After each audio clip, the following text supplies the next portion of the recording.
Assalamualaikum warahmatullahi wabarakatuh. Good morning, everyone. It's great to see you all here. Thank you for listening my answer to the question given. My name is Nita Safitri. Friends call me Af sometimes.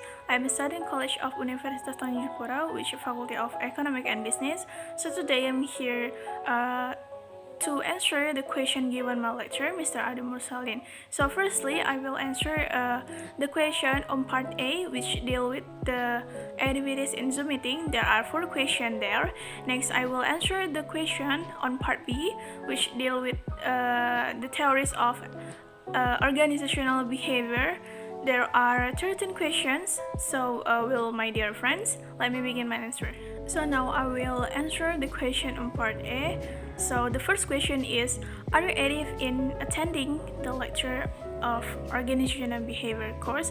Of course, I'm active in attending organizational courses, where in my opinion this courses is one of the most important courses, where in addition to fulfilling the graduation requirement, the knowledge gained is also useful for me in the future. But to be honest, I have 2 times not attending the class because I have a problem with my internet network. And do you engage in the discussion handled by your friends? Of course, I participate in existing discussions, for example, in a question and answer session with other students during presentation, or in discussion with my lecturer, who is the master of this course, Mr. Adam Musalin, where not infrequently he provided additional information on the topics presented. And can you give the evidence of your activities in the discussions in Zoom meeting? You can visit the YouTube learning my lecture to watch if I'm always attending in the class Zoom meeting, and several times I ask my friend presentation too. And the question number 2, how many chapters have been present before the final term test? So there are 10 chapters that have been present by the all of management student. And mention the topics of the chapters and the presenters. So the chapter 8 about motivation present by Jennifer Angela and Nicole Amanda. And then chapter 9, the topics about foundations of group behavior present by group 4, Ajimayara, Sylvia, Dwi Arindi, and Cheika Dania. And next is chapter 10, the topics about understanding the teamwork present by group Octavia and Catherine. And chapter 10, the topic about communication present by Muhammad Arazi Bagaswara and Andrian Yowando. And then chapter 12, the topic is leadership present by Velia and Delphi Sukmamawarni and Julia Goyovi. And then in chapter 13, the topics power and politics present by group 11, which is Arya Raditya, Kevin Nathanael, and Aji Pangestu. And then chapter 14, the topics about conflict and negotiation present by group 2, which is Fanny Deswita, Delia Putriadiko, and Sharon. And chapter 15, the topics about foundation of organization structure present by group 10, which is Ria Sandora, Steffi Laurencia, and Willa Shola Gracia. And then in chapter 16, the topics about organizational culture present by group 1, Elisa Febrianti and Dewi Winarni. And then in chapter 17, the topics about human resources policies, police, and practice present by Wahyu Andika and Cristobal Tenhei Tafano. And next question is, how do you find the presenters? So I can recognize the presenters because they taught the material at the time of presentations in the organizational behavior course. Then also before sharing the presentation topic, all students had chosen that topic and we make a group presentations. Then also presenters who will present before their presentation today, the material they have summarized will be posted in the official organizational behavior group. And the third question is, what can you obtain from watching your video presentations? So first of all, of course, I get a lot of new information and knowledge from each topic or a chapter presented by my friend, where all of a chapter present are closely related to the human resources divisions and management, and hope that all knowledge and information can certainly be implemented by me and when I'm in the world of work, especially when we work in a company and serve as a manager or in the HR department. And various theories and discussions made me understand how to prepare myself, cultivate abilities, and learn again by increasing skills, abilities, and knowledge from anywhere. While if we think more behavior in organizations is very important because the behavior can make some decisions which is better or bad. And the fourth question is, what book is used in your study of organizational behavior? So the book we use is in organizational behavior is Organizational Behavior Edition 15 by Stephen P. Robbins and Timothy Judge. And how do you find the book? So the lecturer gave this book to discuss each chapter together. Other than that, we can find it on the internet when searching for the desired topic or material. Okay, so now I will answer the question on part B. So the first question is, what is leadership? From the organization book, leadership as the ability to influence a group toward the achievement of a vision or set of goals. Leaderships, therefore, is also the ability to effectively formulate and implement a plan of actions based on the context. And how do you define leadership? So, in my opinion, leadership is a process of social influence which maximizes the efforts of others towards the achievement of a goals. Leadership is simply causing other people to do what the leaders want.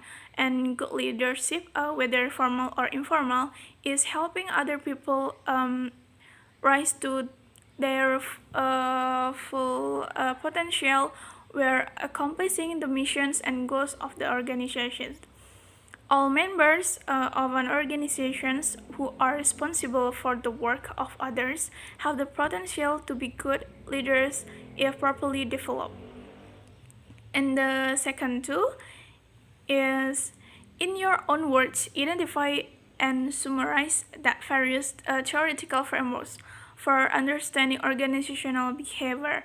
So the three frameworks of organizational behavior, the first is cognitive frameworks of organizational behavior. Meaning of cognitions. Cognition means the mental actions of or process of acquiring knowledge. It can be understood through the experience and the sense. The simple meaning of cognition is the act of knowing and item of information. The framework is simply a basic structure of a building block of any system. The framework gives a robust yet flexible structure which provides an opportunity to build something new or innovative.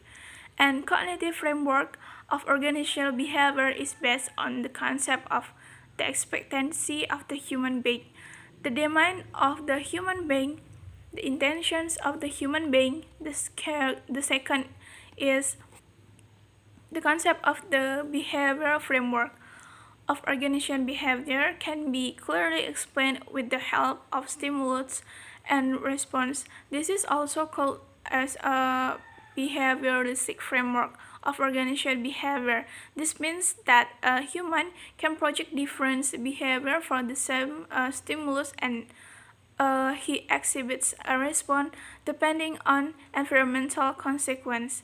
Overall, it can be said that the behavioral framework based on observable behavior and observable environmental variables.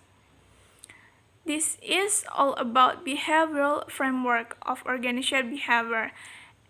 And the third, the social cognitive. So the theory is a framework that will give best to understand human behavior. The social cognitive framework in organizational behavior states that the person and the external situation are interdependent with each other along with the behavior itself to determine the behavior. It means that along with cognitive and external situation, the experience faced through relevance past event determines what a person becomes, and this will create an impact in subsequent behavior. And next questions. How does the social cognitive approach different the cognitive approach?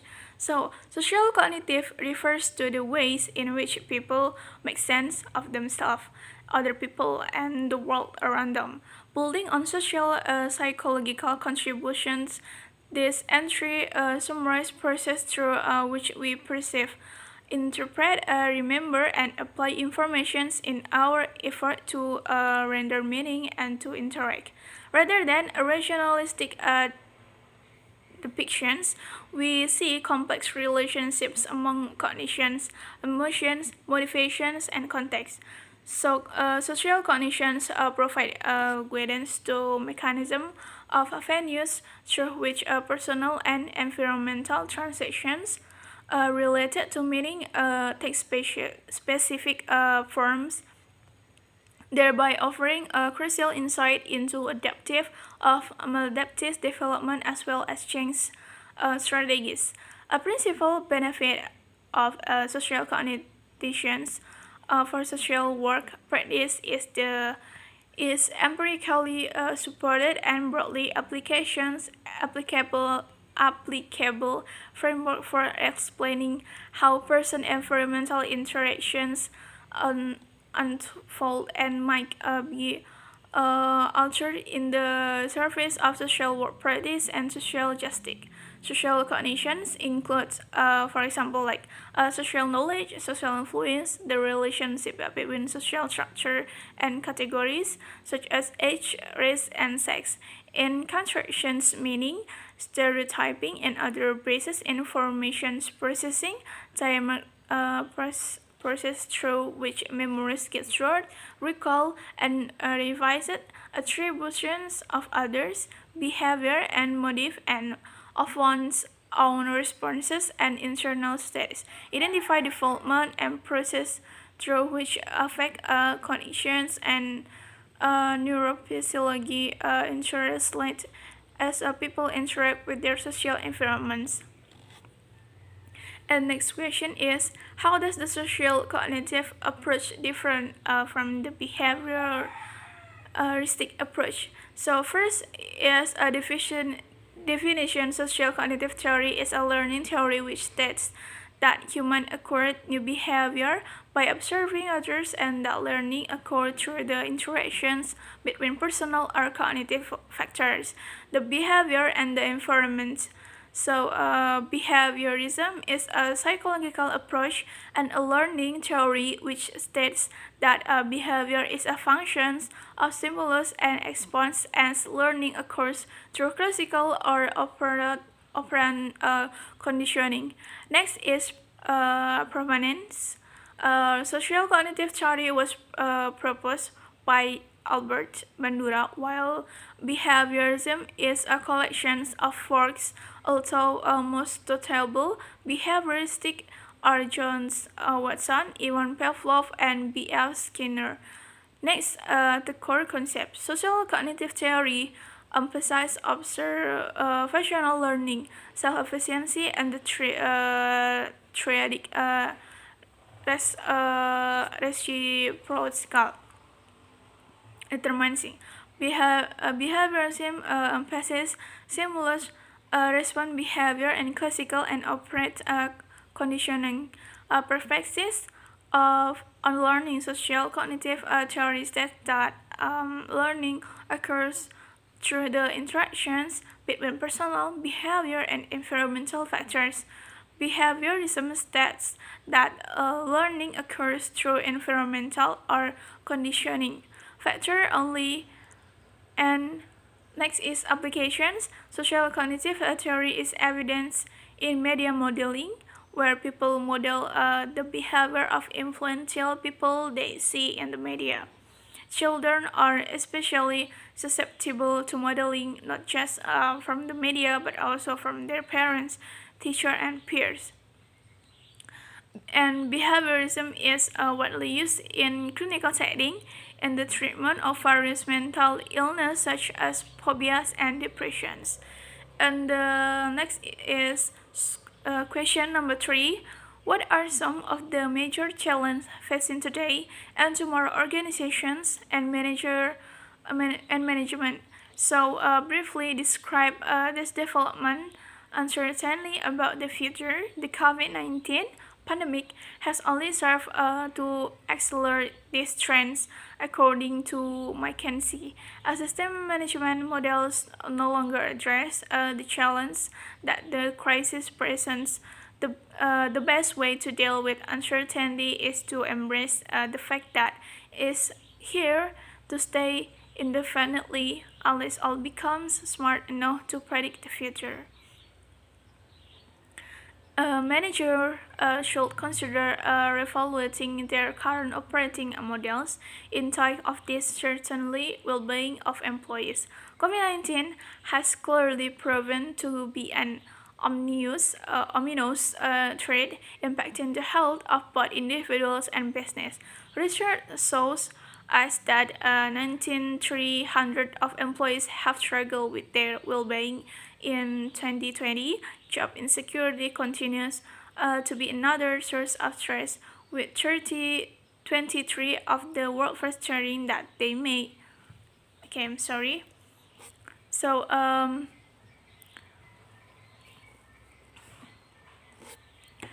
job insecurity continues to be another source of stress, with 23% of the workforce fearing that they may lose their source of income. Health and safety concerns relating to a possible return to the workplace have also fueled anxiety for many employees. Tracking team productivity, successful organizations all have at least one thing in common: employee productivity. In fact, a Harvard study confirmed that the best companies are 40% more productive than the rest. This is why tracking and improving team productivity remains one of the top challenges facing managers today. Unfortunately, it has become even more challenging due to our continuously evolving workplace. These changes have been driven by technology, globalizations, and the pandemic. Tracking productivity gets even tricky for managers looking after a team with different work setups, work habits, and time zones. And next is shaping company culture. 43% of HR leaders said that keeping a strong company culture alive will be their biggest challenge in 2021. Company culture is a key driver of employee engagement and productivity. Research showed that 77% of employees believe company culture to be essential. As such, it's important that we address this challenge. We must create a workplace culture that matches to the beat of our organizational goals. And next is recruiting and onboarding the right employees. Today, hiring managers do not have an easy job ahead of them. After all, they need to contend with and adapt to trends brought about by the pandemic. Think virtual recruitment, remote working arrangement, and employee well-being. Next is supporting diversity and inclusions in the workplace. Ensuring diversity and inclusions in the workplace has become one of the biggest challenges facing today modern organizations.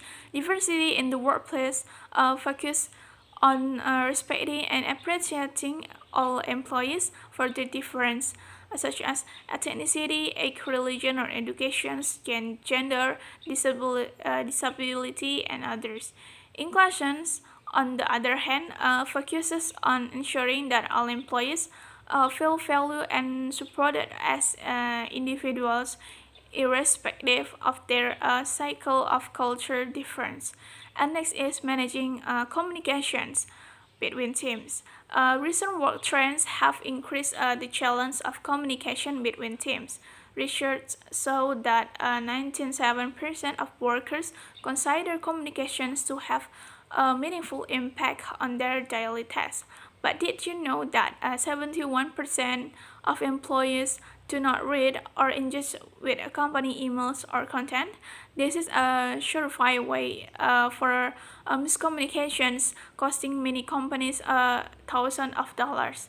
As such, improving team communications is essential. When this happens, our organizations report increasing productivity levels and improve connectivity between employees. And next is regulations and compliance. Dealing with regulation and compliance have become one of the key challenges facing managers of today. This comes as no surprise, as companies have needed to respond fast to new guidelines linked to the pandemic and safe in the political environment. And next is technology and digitalizations. With the monumental change we witnessed in 2020, the organizations will have continued to thrive. Those who have embraced a digital business model, there is increased pressure for today managers to keep up as technology continues to evolve. They also face that challenge of finding the right software solutions to invest in on the behalf on their organizations. And next is mind the skills gap. Alarmingly, 35% of the skills that workforce have will likely be irrelevant in the next few years. This shift will necessitate a rapid reskilling drive. In fact, 69% of HR leaders say that building critical skills and competence will be a key priority for the next 3 years.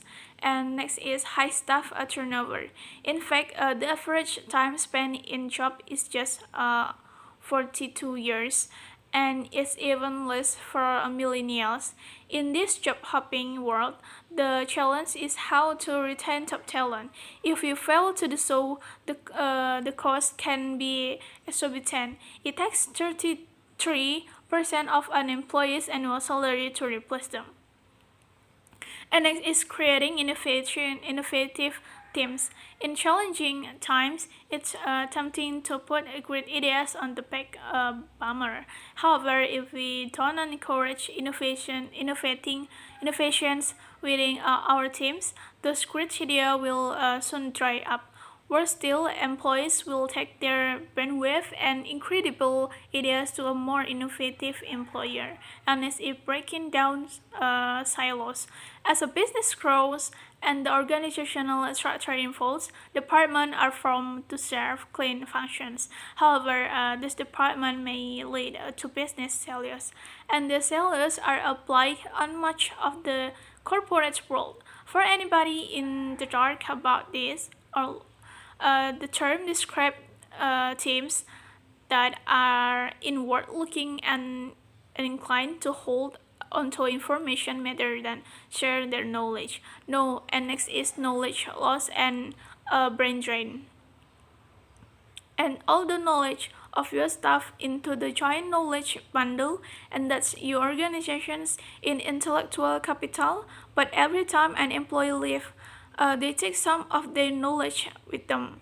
This can cause huge problem, especially when that important knowledge hasn't been shared. And next is finding the holy grail. Engagement. One of the biggest challenges of our time is employee engagement. Research shows that engaged employers are more productive, more creative, and less likely to leave. Turnover is not surprising that 88% of businesses are seeking to improve employee engagement. Okay, so next is number 4. There are 3 questions in number 4. The first question is, what you consider a job that kept you at home for a significant part of the work week? So for the current state of the pandemic, I think I will accept an offer or regulations to work from home apart from the pandemic. This is also for the health and safety of many people, right? So however, it is true that in terms of communications, we cannot be intense and must pay close attention to the communications. So that is made because there can be a risk of miscommunications, so that the work goes wrong. There are so many advantages and disadvantages when we work at home. I also think that it is quite time consuming work because we have to overspell our work or increase our working hours, whereas if we are in office or company, work can be handled according to the hours and overtime hours on weekdays. Next question is, what will be the advantage of this and disadvantage too? So advantage of working from home is, first is flexible schedule. You can take a breaks at any moment, feel no rush to hang up on your family members when they call, and eat lunch at any time you want. And next is custom environments. Set up your noise level just the way you want it, somewhere between instantly quiet to being at the front low of a Lady Gaga concert, where if you are mindful of your workspace, are ergonomics, you can create a stronger rating for your work first. And next is cozy quotes. And next is, it is easier to make calls, and you won't have to scramble to find a conference room or deal with particularly chatty co-workers. No office distractions. Avoid co-workers debating the merits of uh, cryptocurrency, sirens wailing outside your window, the AC kicking as you hide your accelerators. And next is zero communication. So next is forget crowds and traffic, and also because we not have to ride in outside, right? And next is more time with family. And the disadvantage is difficulty sticking to a routine. The order you do things at work is almost never the older you do things at home. And next is missing important calls or pings. And next is calling Emirates anyways, can save money to instant food, right? And power naps. This could arguable could be in advantages. And next is boredom and working slowly, because sometimes the office has an energy, right? And no second monitor. And next is network or Wi-Fi problems, yeah. And waiting for an answer. You need to ask a super quick questions, but it will impact how you do something for the next hour or even the rest of the day, and there's no response. And the next question is, as a manager, consider the challenge of managing those who work at home or virtually out of the organizations. What are your challenges? Consider, for example, how to monitor performance, motivate workers, and how to manage workplace problem. So as I'm being a manager, I will first communicate business priorities and set individual goals. Setting performance expectations was the elements of an organization performance management approach most frequently see it as a delivering the greatest value to the business, while ensuring goals clarity is important for employees to understand how they connect to the overall business and make an impact. Now is also the time to look more holistically at your goal setting requirement to ensure that employees' goals have a direct link to achieving business objectives, especially if they have recently shifted. And the second is keep in contact with employees about both their performance and overall well-being. Having open and honest conversations with employees about how they are tracking with their goals as well as how they are coping personally is critical to building loyalty and trust. Should also look at develop a process to proactively identify any barriers or concern employees have and look to resolve this as soon as possible. And the third is schedule regular check instantly. Switching to remote working may make you feel like you don't have as much visibility towards individual projects or ongoing work commitment as you did when your team was located in the office. Companies are addressing this issue by hosting regular project check-ins or utilizing technology such as Trello or Slack to help keep teams members up to speed. And the fourth is monitor outputs and impact to results. With reduced visibility as to how an employee spends their time during the day, ensuring employees' output are positively impacting, resulting, and correcting swiftly as needed will be paramount to success.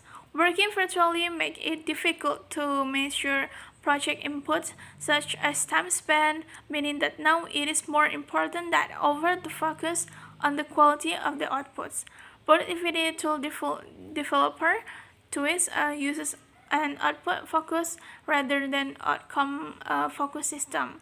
The company states that this way of measuring success, ensuring that their quarterly goals consist of things they have full control over. And the fifth is look for bright spot and opportunities. Continue focus on strengthening communications with employees with an in-depth understanding of their skills and capacity can lead to new opportunities. If employees have more capacity at a given time, this becomes an opportune time to encourage new ideas, develop new materials, complete training, or learn about other areas in the business. And the sixth is utilize 360 feedback. Feedback, now more than ever, is a useful tool for employees and managers to get insight on their performance and virtual working style from a network or relevant and trusted colleagues. While managers should try to maintain line of sight into their team's performance, 360 feedback can be useful supporting tool to help assess and support employees' performance outcomes. Providing effective feedback is one of the best ways to drive high performance. And the next question is, do you think the trend toward telecommunicating will increase or decrease in the coming years? And what impact will this have on some of the major topics in this text? Be as specific as you can by looking of the table of content and figure. So I think it's increased, yeah, because until now telecommunicating have been slower to take hold than many predicate when remote work technology first emerged. This um, this inertia probably reflects the keywords culture as well as a lack of interest from employees investing in the technology and management practice necessary to operate a teleworkforce. But the pandemic is forcing this investment in industry where telework is possible, with more people learning how to use remote technology. As a result, we may see a more permanent shift toward telecommunicating. As the economist Susan Athey recently told the Washington Post, people will change their habits and some of these habits will stick. There's a lot of things where people are just slowly shifting and this will accelerate that. There are pros and cons to more telecommunicating. On the plus side, workers tend to prefer working from home. It reduces emissions and office costs, and it helps people, especially women, balance work and family roles. It may even make us more productive. The downside is Managing our telecommunicating staff can be difficult. Professional isolations can have negative effects on well-being and career development, and the effect of productivity over the long run and in skilled system. So next is question number 5. In number 5, they have several questions more. So the first question is, how will you relieve Chan's anxiety? How is course in organization and behavior going to make her a better manager? What implication does an evidence-based approach have? This case talks about person Chen who joined an organization behavior or OB course with the intent to find clear out answer on how to be an effective manager or how to manage people effectively. In initial classes, the professor discussed the emerging challenges being forced in behavioral science. Those who suffer from anxiety, including the panic attacks, are often under these impressions then that there is something wrong with them, is something wrong is going to happen them. The best example of anxiety is TPD, double personality disorder. Your diet plays a very crucial role in there are indications of anxiety. If Jen wants to relieve her anxiety, she has to first understand the meaning of organizational behavior, or OB. It's the study of human behavior in organizational settings. How human behavior interact with organizations and the organizations itself. Also, we confuse any one of these three areas independently. We must remember that all three are ultimately connected and necessary for a comprehensive understanding of organization behavior.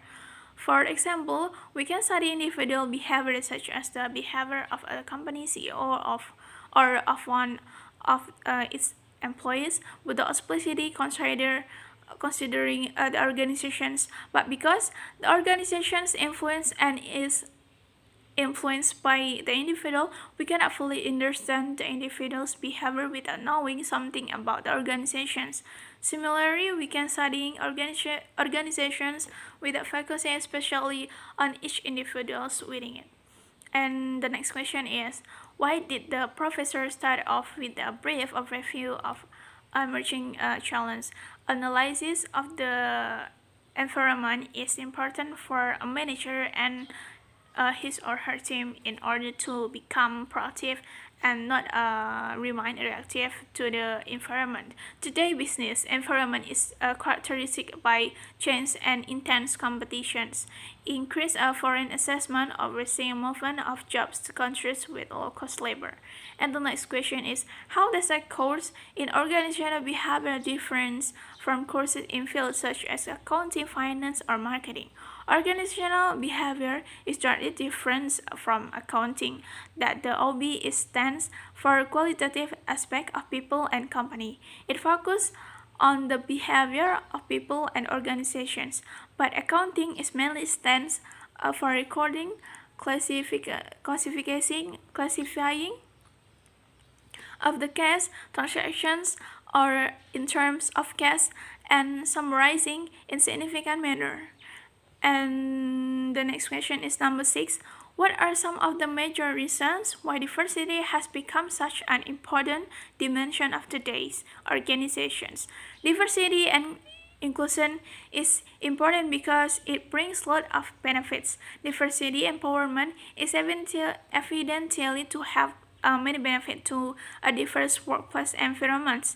However, working is not the only activity that we perform daily. We also have our social life, our relationship in our community. Diversity brings in different talents together working towards a common goal using different sets of skills that increase their potential and productivity. Diversity within a company helps in building a stronger brand and makes the company more interesting and desirable employer.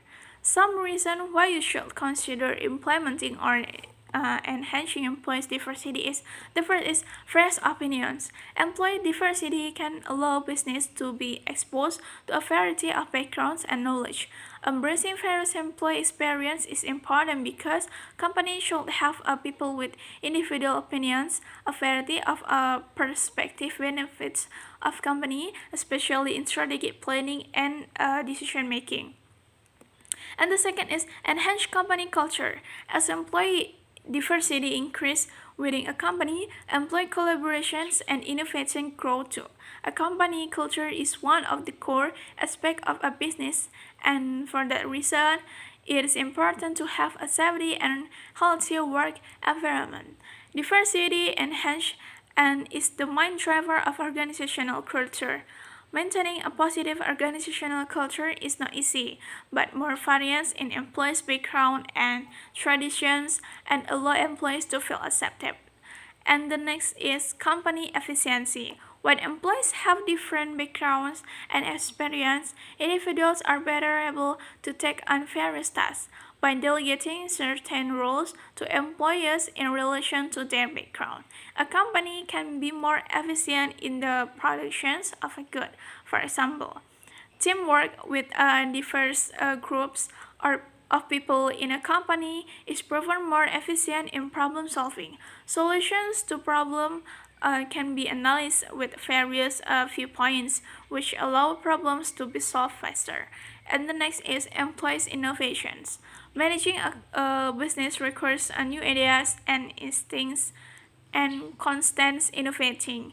Employees often are able to provide their thoughts are relay ideas through meeting and over and everyday tasks. One simple ideas or thought can greatly impact a business, whether it is related to how to solve a specific problem better or how to market the business and others. And the next question is number 7. What is meant by the term organizational culture? Define it and give some example of it. And so characteristic organizational culture is a system of shared assumptions, values, and beliefs which governs how people behave in organizations. The shared values have a strong influence on the people in the organizations and dictate how they dress, act, and perform their jobs. Organizational culture is composed of 7 characteristics that range in priority from high to low. Every organization has a distinct value for each of these characteristics, which, when combined, define the organization's unique culture. Some examples of organizational culture include philosophy, values, expectations, and experience. Typically, the people within an organization try to develop and maintain similar customs, beliefs, and attitudes. Even all of this is unwritten. Other examples of organization culture include how the company treats its customer and employees and how the company does business overall. Companies that have good organizational culture generally tend to have employees who are happier and will stay with them longer. Organizational culture is important because it has a direct influence on how well the organization performs. And the next question is number 8. What are the big 5 personality traits? The 5 basic personality traits is a theory developed in 1949 by Dewey Fries and later expanded upon by other researchers including Norman 1967, Smith 1967, Colby 1981, and McCree and Kusla 1987. The personality traits is first is openness. Openness is a characteristic that includes imagination inside the world, other people, and items to learn and experience new things is particularly high for these personality traits. It leads to having a broad range of interests and being more adventurous when it comes to decision making. Creativity also plays a big part in the openness trait. This leads to a greater comfort zone when it comes to abstract and lateral thinking. Next is conscientiousness. Conscientious is a trait that includes high level of thoughtfulness, good impulse control, and goal-directed behaviors. This organizational structure approach is often found within people who work in science and even higher retail finance, where detailed orientations and organizations are required as a skill set. A highly conscientious person will regularly plan ahead and analyze their own behavior to see how it affects others. Project management teams and HR department regularly have highly conscientious people working in their teams to help balance out the structural roles within the overall team development. And the next is extroversions. Extroversion, or something related to as extroversions, is a trait that many will have come across in their own life. It is here identifiable and widely recognizable as someone who gets energies in the company of others. This amongst other traits, which include talkative, assertiveness, and high amount of emotional expressiveness, have made extroverted people widely recognizable over many years of social interactions. Next is agreeableness. People who exhibit high agreeableness will show signs of trust, altruism, kindness, and affections. Highly agreeable people tend to have high social behaviors, which mean that they are more inclined to be helping other people. Sharing, comforting, and cooperating are traits that lend themselves to highly agreeable personality types. Empathy towards others is commonly understood as another form of agreeableness, even in the term doesn't quite it. Last is neuroticism. Neuroticism is other characterized by sadness, malice, and emotional stability, often mistaken for antisocial behavior or worse in greatly psychological issue. Neuroticism is a physical and emotional response to stress and perceived threats in someone's daily life. Individuals who exhibit high level of neuroticism will tend to experience mood swings, anxiety, and irritability. Some individuals who experience sudden change in character from a day-to-day perspective could be highly neurotic and respond to high stress level in their work and personal life. Next is which one seems to have the biggest impact. So on performance. So conscientiousness, according to Essentials of Organization Behavior, 14 editions, the Big Five personality dimension that has the biggest influence on job performance in conscientiousness. And how would knowledge of the Big Five help you in your job as a manager? The Big Five model can help you identify and mentor likely leaders, align tasks to the team members who will be most adept in handling them, and set your team up for success by ensuring individuals are in roles where they can thrive. And the question is, what is negative effectively? This is number 9, or NA. Negative affective or NA is a broad personality trait that refers to the stable tendency to experience negative emotions. Individuals who are high in NA are more likely to report negative affective mood states across time and regardless of the situations. They also report more somatic symptoms and have an attention bias towards adverse stimuli or potentially threatening situations. NA is closely related to neuroticism as one of the broad trait domains in the 5-factor model of personality. Because NA is certainly defined by the tendency to experience negative effect, the label NA is used here to design these dysphoric individual difference that are relatively stable over time. From a cognitive point of view, in an individual who are high in NA may make a gloomy view of things and are inclined to be worrying. And next question is, what will be an example of an employee with high NA? A state of internal being or influence that occurs when a person fails to achieve a goal or avoid a threat, or when a person is dissatisfied with a current circumstance. The tendency to experience such situations make it difficult for employees to work with focus. Excessive anxiety can cause the work they do to be temp. Negative affectivity, however, also brings other sentiments which may work in the opposite directions and freeze and numb rather than energize and thrive. Sometimes anxious persons feel helpless, lack self-reliance, and avoid taking a stance.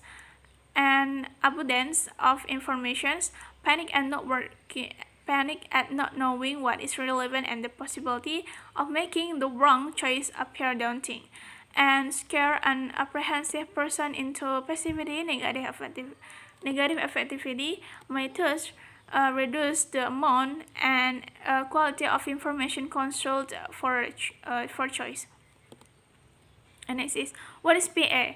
Provide an example. The positive effects is referred to as the ability of an individual to subjectively experience positive moods, including joy, interest, and attentiveness. Even though the concept of a positive effect looks similar to the concept of positive emotions, they both different in their nature. Positive affect related to emotion states, while positive emotions deal with positive feelings along with characteristic patterns of psychological arousal thoughts and behaviors. Examples: cheerfulness, pride, enthusiasm, energy, and joy. And the next question is number 10. Open the following and explain what you get from this link and what's your leadership style. So I already open and do the quiz. So my score is 23, and the reason is I learned toward a demonstrative or participant style. So I is a demonstrative people or participant style. I tend to set the parameter for the work and have the final say on decisions, but I actively involve my team members in the process. This style can build trust between me and my people, as they likely feel enjoyed and valued, but it's not create in high-pressure situation that requires a fast turnaround, as it will slow me down, and if I dislike disagreement or conflict, I might struggle with how people respond to consultations. And next is number 11. Number 11 have several question more. This questions is about case story, real case, it all matter of personality. So the first question is, why do employees at firms such as Apple Computer work so hard and put in such long hours? As a summary, as a result of their urge to compete in the market, the companies usually maximize both the resources such as human labor and times. As a result, employees are nowadays working extra hours in their respective companies for the following reasons: as a compensation for work, as a means of helping the company needs to deadline expectations, employees differ from one individual to another. As a result, dedications to performance tests also different. Most of the prosperous companies have made it as a result of the distinctly human qualities about work. Some of the most excellent quality is person quality. This quality determines how an employee can be dedicated to working. For example, the employees who are passionate about their work will explicitly develop very fast. Similarly, motivation is also very significant as part of the state of the employees. Some of the ways of motivating employees are giving incentive, organizing staff parties to unite, the workers endlessly, ensuring happiness among the employees.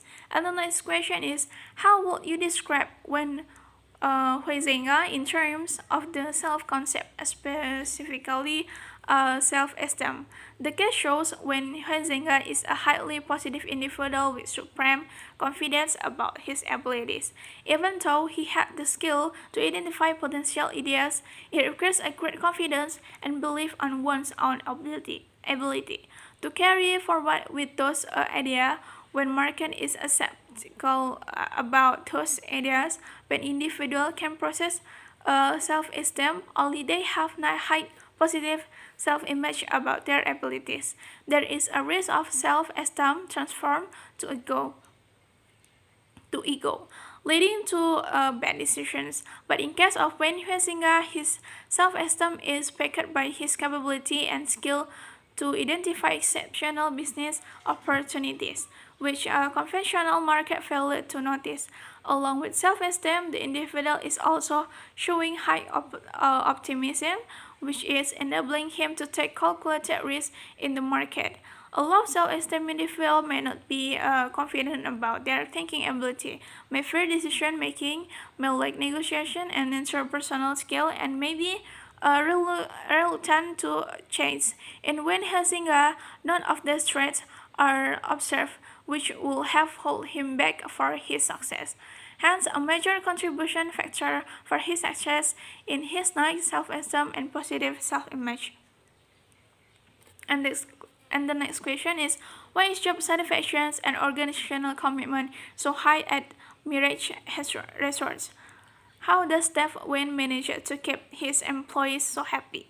How might lesson and example within this story be transferred to yourself, to employees and organizations? Job satisfaction refers to a collection of feelings that an individual holds toward his or her job, while organizational commitment is the degree where an employee identifies with a particular organization and it goes when wishes to maintain membership in the organizations.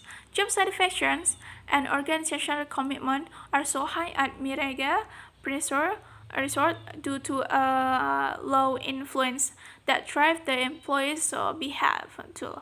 Step 1, as the employee has a very good personality which also can influence others to the same behavior. Wayne is a very positive person. He also wants to make other people as well as his employees to become like him. His main strategy is to keep his employees happy all the time. When the employees are happy, indirectly, their satisfaction toward their job increase. Wayne also let his employees to handle every situation by themselves without other help. This shows that he gives trust to his employees to take care of the problem in their own ways. Consecutively, the employees will feel like the employer is letting them know and goals and tasks of the job. Thus, they will give their full commitment toward the organizations in order to achieve the goals. Therefore, the organizational commitment at Mirage Resort is so high. Win also has a unique way to keep his employees so happy. He is even willing to spend an amount of money for that reason. From the page, he held a congratulatory party for his employee. A Vietnamese woman for being an honorary employee of the year. He even brought George and Barbara Bush to congratulate the lady. This is one of his way to keep his employees happy. Thus, then will create a great loyalty for the company. So next question is number 12. So what have you got from studying organizational behavior for one semester? And how do you find the lecture of organizational behavior via Zoom meeting? And how can the lecture of organizational behavior contribute to your success in your life in the future? Of course, I got a lot of benefit and knowledge from this course. Now I know how the importance of OB in our life. By using the principles of organization behavior, I can improve my employees' performance management, productivity, and boost my employee satisfaction on an individual level, as well as enhance motivation and to be good on team performance and be good leader as well. And thanks for my lecturer, Mr. Andi Musalin. Who always give a new information and have to encourage my English speak. And I know that all of the knowledge from the lecture can be useful for me for my life in the future. And the next question is number 13. What topics have you present? How important is your topic present to you? So my group presentation is Uni, Vanessa, and myself. We are present the topics about emotion and moods, which is chapter 4. And I think our topic is very important because if we bring an employee's moods and emotion and overall dispositions have an impact on job performance, decision making, creativity, turnover, teamwork, negotiations, and leadership. So we must to be process it well. So well, my friends, that's all my answer. I hope that you can understand my answer. Please give comments and subscribe. Thank you.